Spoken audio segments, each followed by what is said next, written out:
मोदी जी का स्टाइल में आज बोलने वाला हूं। भाइयों बहनों, सुने कि नहीं? अरे भाई बैठ जा। ये नहीं 2 करोड़ रोजगार मिला क्या?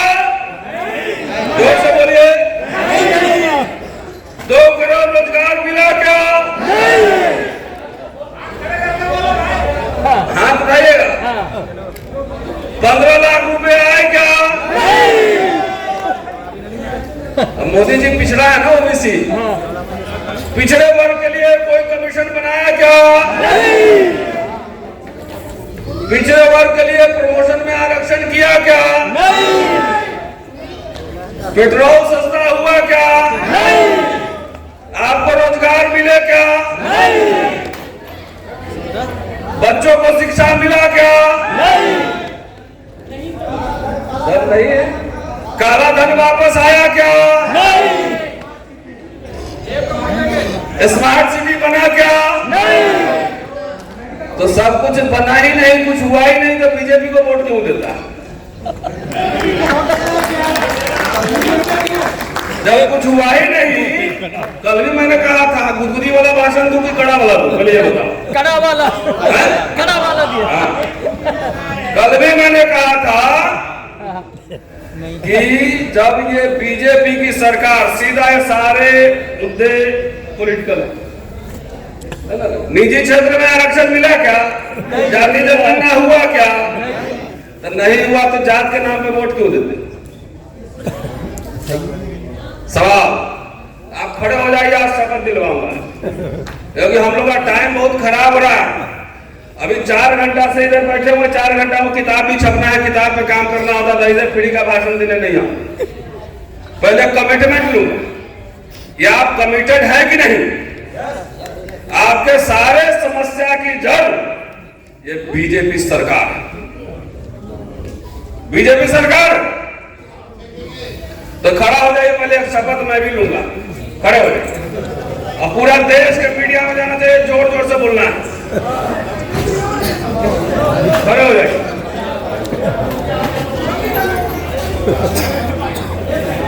जो बोलूंगा वही बोलिएगा, जोर जोर से। जरा विजुअल भी ले लेना पीछे का। सामने नहीं। अभी आपके बच्चों को निकालना, यूनिवर्सिटी से नौकरी जा रहा और अभी भी कंफ्यूजन में।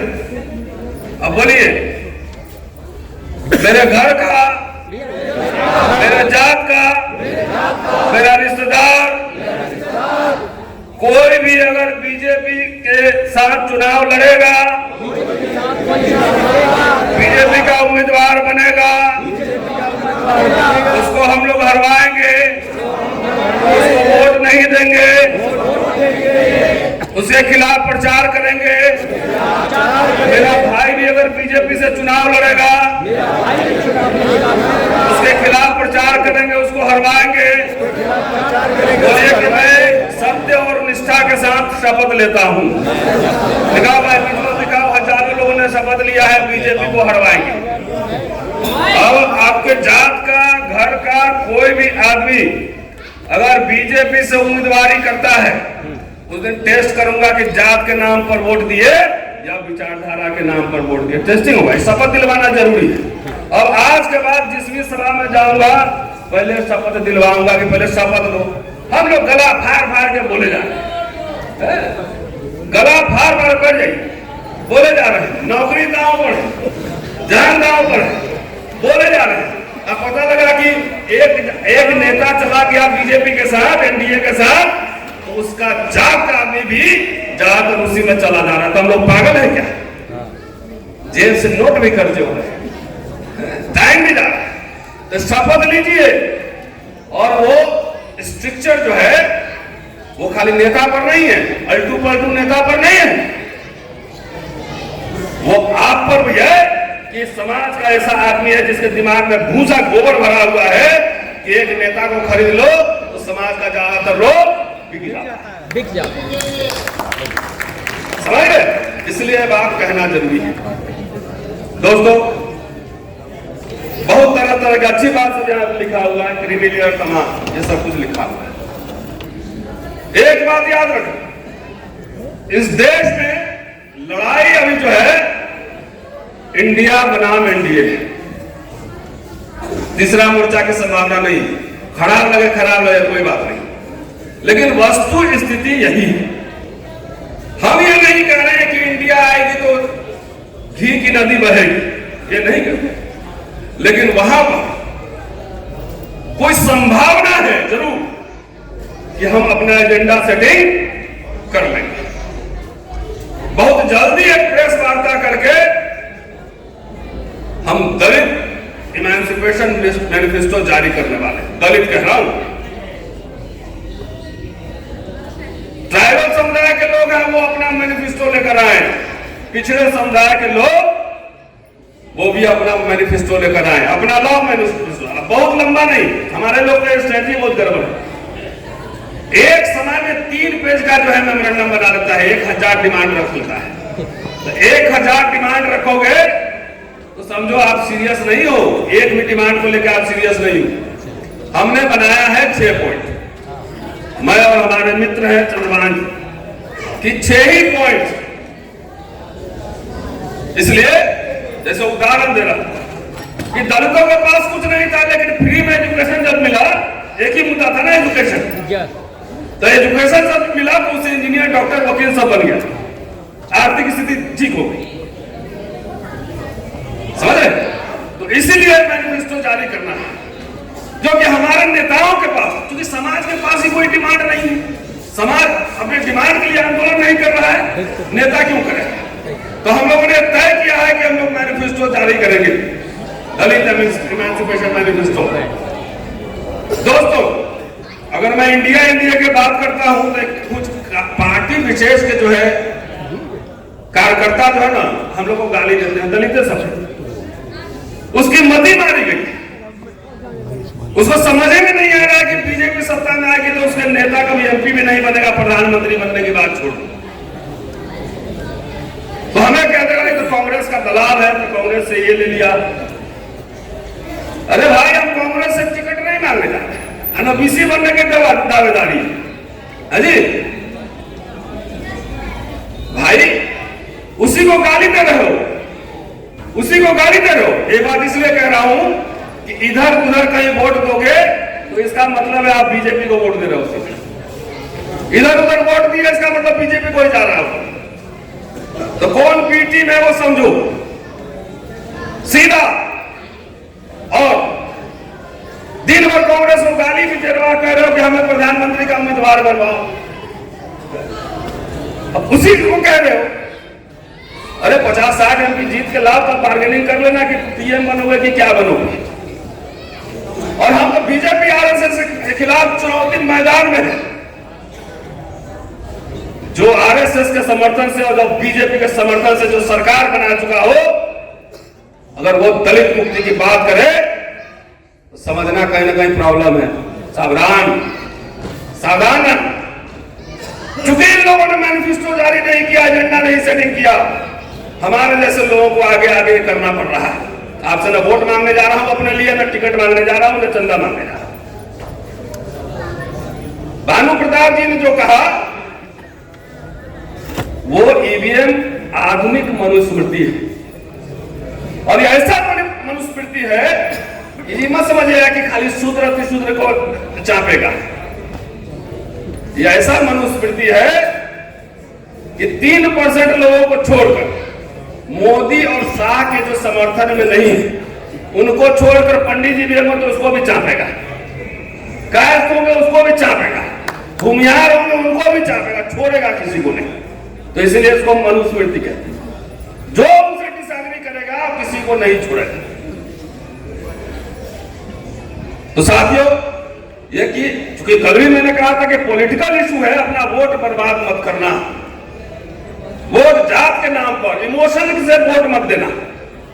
मुझे पता है कि जब युद्ध होता है तो कोई बड़ा शत्रु अगर सामने खड़ा है तो उसको हराने के लिए छोटे शत्रु से हाथ मिलाते हैं, समझौता करते हैं। इतनी सी बात नहीं समझ में आ रही क्या? इस देश का अभी बोल के गया लक्ष्मण कहां चला गया? 85% कहां दिख रहा है भाई? जात जात की पार्टी बनाए हो, 2 आदमी मिलकर 3 पार्टी बनाता है, एक अकेले और दोनों मिलकर। हमारे देखो ना काशीराम जी ने बाम से बनाया था, क्या हाल हो गया बाम से का? दलित पैंथर का क्या हाल हो गया? इसलिए कल मैंने कहा था कि समाजवादियों और अम्बेडकरवादियों के कंधे पर चढ़ के हिंदू राष्ट्र आएगा। जितने समाजवादी थे या तो एनडीए के पार्ट हुए या बीजेपी में मिल गए। जॉर्ज फर्नांडिस, रामविलास पासवान, शरद यादव, सब लोग लंबे समय तक रहे, उन्हीं के कंधे पर चढ़ के आया। उत्तर प्रदेश में बीजेपी के समर्थन से सरकार बनी, अठावले दलित पैंथर वो बीजेपी में है, और सड़क पे कौन लड़ रहा है? इन नेताओं को जो आपके वोट से सीएम और पीएम बनने का ख्वाब देख रहा है, वो सड़क पर नहीं है। और हम लोग क्लास लेने के बाद, नौकरी करने के बाद, लिखने पढ़ने के बाद सड़क पर आपके बीच। क्यों क्यों? मुझे तो नौकरी अभी 13 साल बाकी है, मेरी तनख्वाह भी मोटी मिलती है और बंगला भी है मेरे पास। क्या जरूरत है रिस्क लेने की? अभी अमेरिका से बुलावा है बाबा साहब में भाषण देने के लिए। प्रिंसिपल को हमने अभी लिखा है एनओसी दे दो, वो एनओसी ऐसा देगा कि वीजा ही नहीं मिला। समझेगा लीला? तो ये समझो, वोट बर्बाद नहीं करना, नंबर 1। नंबर 2, हमारे लोग को बीच में लड़ाना बहुत आसान होता है। 27% रिजर्वेशन पूरा हुआ क्या? नहीं हुआ। इसी में ये उसका खा गया, वो उसका खा गया, ये कर दो, बी कर दो, सी कर दो, डी कर दो, लड़ जा रहे कि जाटव खा गए, यादव खा गए, ये कुर्मी खा गए। 10% जो आरक्षण मिला है उसमें वर्गीकरण का मांग किसी ने सुना है? कभी सुना है? नहीं। तो हमारा समाजी भूखा नंगा है कि आपस में भिड़ा होता है। अरे रिजर्वेशन को केक थोड़ी, प्रोफेसर बनने के लिए एमए पास करना पड़ेगा, पीएचडी करना पड़ेगा, नेट करना पड़ेगा, तब आप बनेंगे। ये थोड़ी कि जात के हिसाब से आपको वहां रिप्रेजेंटेशन होगा। ये तो कंपटीशन है। तैयार करो, पढ़ो, तो भिड़ाता है और कान में जाएगा। ये आरएसएस का प्रचार करना बता रहा हूं, या आपकी आंख खोलने के लिए इलेक्शन के समय बोलेगा कि मुसलमान लोग चला जाएगा पाकिस्तान, तो नवाब साहब की हवेली तुम्ही को मिलने वाला है, और उनका जो जमींदारी जमीन है वो भी तुम्ही को मिलने वाला है। अब हमारा दलित भाई लोग जो है ना, रात में गुदगुदी लगता है कि नवाब साहब जा रहे हैं, हवेली में रहेंगे, बिरयानी खाएंगे, तो खुद भी हिंदू बन जाता है। समझ गए? ये मुझे पता है, होता है, वोट देता है। अति पिछड़ा लोग, पिछड़ा अति पिछड़ा में लड़वाएगा। अगर एक गांव में एक दलित जो है एक दरोगा बन गया, तो जाके दूसरे 4 दलित जो गरीब है वहां पर, उसको कान में फूकेगा कि तुमको आरक्षण से क्या मतलब है? देखो उसके घर में तो 2-2 दरोगा बना हुआ है। कान में फूकता है मंत्र कि 2-2 दरोगा उसके घर में, तुमको क्या मतलब है? ऐसे भड़काता है। हमारे लोग भड़कते हैं, तो भड़कना नहीं। कि आरक्षण के खिलाफ जिस तरह से मुहिम चलता है, इसीलिए मैं कह रहा हूं एक बात, और ये सारे मिडिल क्लास लोगों को कह रहा हूं, ये जो विस्पर कैंपेन है इसका कनखुशकी करना, उसको कैसे आप काटोगे? उसका तरीका यह है कि पे बैक टू द सोसाइटी करना सीखो। नहीं तो आपके बच्चों को भी कुछ, वैसे भी आरक्षण खत्म हो रहा है, सबको खेत में भेजने की तैयारी चल रही है। हर वो मिडिल क्लास अपने गांव के, अपने गरीब बच्चा को, एक दलित बच्चा को, आदिवासी बच्चा को, अति पिछड़ा को, एक बच्चा को पढ़ाने की जिम्मेदारी। एक बच्चा, अगर 10,000 लोग एक बच्चा को पढ़ाएं, 10,000 लोग एक बच्चा को पढ़ाएंगे, तो 10,000 बच्चे पढ़ेंगे। उसमें से हो सकता है कि 10 बाबा साहब अम्बेडकर भी बन के निकले, कोलंबिया में जाए, लंदन में जाए, ये संभावना है। जब खेती नहीं जोतोगे तो फसल कहां से मिलेगा? ये काम हमारा समाज नहीं करता है, भाषण बहुत करता है। देश में कब्जा कर लें, हुक्मरान बन जाएंगे, वो बन जाएंगे। हमने कल पूछा था कि कितने लोग अपने बच्चों को ठेकेदारी कराना चाहते हैं, कितने लोग मैनेजमेंट पढ़ा रहे हैं? तो तैयारी करवा नहीं रहे। पूछ देगा कि 1 लाख करोड़ में कितना जीरो है, तो मैं तो नहीं बता सकता, मैं तो इतिहास पढ़ाता हूं। तो आपको ड्रीम बच्चों को देना पड़ेगा कि वो इंडस्ट्रीज बने, उसका अपना हवाई जहाज हो, प्राइवेट जेट में चले। तो ड्रीम देते हो बाबू बन जाओ, क्लर्क बन जाओ, तो राजा कहां से बने? उसको बताओ कि तुमको जो है इंडस्ट्री 10,000 करोड़ का बनाना है, तब नहीं जो इंडस्ट्री का फाइनेंस डिपार्टमेंट का जो टेक्निकल बात है वो सीखेगा। हम आप सीख जाएंगे, हमको अभी दे देगा 500 करोड़ का ठेका, तो हम लेके क्या करेंगे, मुझे पता ही नहीं कैसे खर्च करना। तो ये गंभीरता से कह रहा हूं कि इसका जो बीजेपी आरएसएस का कैंपेन चलता है भाई से भाई को लड़ाने का, उसका काट यही है कि जो साथी भी सुन रहे हैं सब एक बच्चा को अंग्रेजी मीडियम में पढ़ाने का जिम्मेदारी लो। 2 से 3 हजार रुपया खर्चा महीना का होगा, इससे कोई उतना बचा कर तुम लाल किला नहीं बनाओगे, नहीं बनाओगे लाल किला।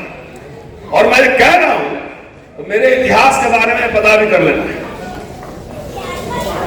एक ओबीसी बच्चा लंदन पढ़ाया गया, 25 लाख रुपए दिए गए उसको। राजालाल सर। एक बच्चा जर्मनी में पढ़ा, एक बच्ची अभी कलकत्ता में पढ़ रही है, तीनों मिला के 45 लाख रुपए खर्च दिया गया पढ़ाने का फुल। अब पूछे पैसा कहां से लाए, ईडी वाला पकड़ेगा? हमने आप ही लोग से मांगे और सीधे उसके अकाउंट में घुसवा दिए। याद है ना, जिन लोगों ने दिया होगा सीधे उनका अकाउंट में डालो, इसमें मालूम है सर। ठीक। अब ये काम ऐसा नहीं है कि आप लोगों ने चंदा नहीं दिया, लेकिन बहुत लोगों ने जो चंदा दिया उसका चंदा मट्टी हो गया। वो खाली 2-2 घंटा का भाषण मिला। भाषण ही शासन है, इसमें हमारे लोग बहुत एक्सपर्ट हैं। 3-3 घंटा भाषण दिला लो, लेकिन university, school, college, English education ये क्या मायने हैं, इसमें चर्चा नहीं हुआ। अभी भाई साहब एक इंजीनियर साहब बैठे, वो अमेरिका में इंजीनियर थे, इधर सवर्ण समुदाय के हैं, बिहार से आए हैं, कल शामिल हो रहे ईवीएम के आंदोलन में। तो मिला जुला के जो कहना है, जो शत्रु हमारा सामने है उससे तो जंग जारी रहे, लेकिन हम लोग भी अपनी सामाजिक जिम्मेदारी को निभाएं। सरस्वती शिशु मंदिर में आरएसएस अपना नेता पैदा करता है। हमारा नेता जो है सोचता है कि खाली कैडर कैंप में पैदा हो जाएगा, रिटायरमेंट के बाद आता है नेता बनने। तो जब ऊर्जा नहीं रहेगी, पढ़े लिखे लोग, आपको अंग्रेजी बोलने वाले लोग संसद में, विधानसभा में नहीं जाएंगे, तो बहस क्या करेंगे, ठेंगा। 10,000 लोग ऐसे पैदा करो, क्यों लक्ष्मण यादव बोलेगा, रतनलाल बोलेगा, खाली हर यूनिवर्सिटी से, हर शहर से, गली गली, गांव से ऐसे बहादुर लोग पैदा करिए, तब जाके आपकी मुक्ति होगी। मैं तो इतिहास के छात्र होने के नाते मैं दावे के साथ कह रहा हूं, मैं इतिहास पढ़ता हूं ना, जितना पीछे देखता हूं ना उतना ही आगे भी देखता हूं कि आगे क्या होने वाला है। तो कम से कम आपकी गुलामी निश्चित है। बाद में ये मत कहना कि हमने जताया नहीं, समझाया नहीं था। जब जंगल में आग लगी हुई है और सब लोग भाग रहे हैं, हम लोग भाग नहीं रहे हैं, बहादुरी के साथ मोर्चे पर लड़ रहे हैं कि जब इतिहास लिखा जाएगा, जब हम नहीं रहेंगे, तो आने वाली पीढ़ियां कम से कम याद रखेगी कि जब तुम्हारे बच्चों के स्कूल, कॉलेज, रोजगार सब बंद किए जा रहे थे, तो कुछ लोग वैसे थे तो सड़क से लेके संविधान की, कॉन्स्टिट्यूशन क्लब तक लड़ाई लड़ रहे हैं। इसलिए भी इसलिए सिर्फ ताली नहीं बजाना है। गांव के पास देखो, सबसे ब्राइट बच्चा कौन है? सेनापति तो एक ही होता है, एक साथ लाखों बच्चे नहीं पढ़ा सकते हैं, लेकिन पूरे देश में आवाज जा रही है सोशल मीडिया के माध्यम से। एक एक बच्चा पढ़ाओ, दूसरे जात का पढ़ाओ, गरीब बच्चे का पढ़ाओ। अगर ये नहीं करेंगे तो आरएसएस, बीजेपी कामयाब हो जाएगा ये कहने के लिए उसका बेटा तो आईएएस बन गया, तुम्हारा बेटा तो जूता ही सी रहा है, तो वो क्या मतलब है? ये विस्पर कैंपेन उनका चल रहा है। इसी के लिए हमारे लोगों के आपस के बीच भी तनाव, लड़ाई, झगड़ा चल रहा है, क्योंकि काउंटर आइडियोलॉजी हमने दिया। काफी याद करिए तो जो शपथ याद रहेगा। सब लोग चुनाव प्रचार में अब मूड में आइए और आरएसएस, बीजेपी के खिलाफ जो है चुनाव प्रचार अभियान चलाइए। नहीं तो राम राष्ट्र की घोषणा मोदी जी कर चुके हैं। पिछड़ों के कंधों पे चढ़ के ही और कुछ दलितों के कंधों पे चढ़ के ही वो हिंदू राष्ट्र आने वाला है। अपने कुल्हाड़ी से अपना पांव मत काटिए। शुक्रिया, जय।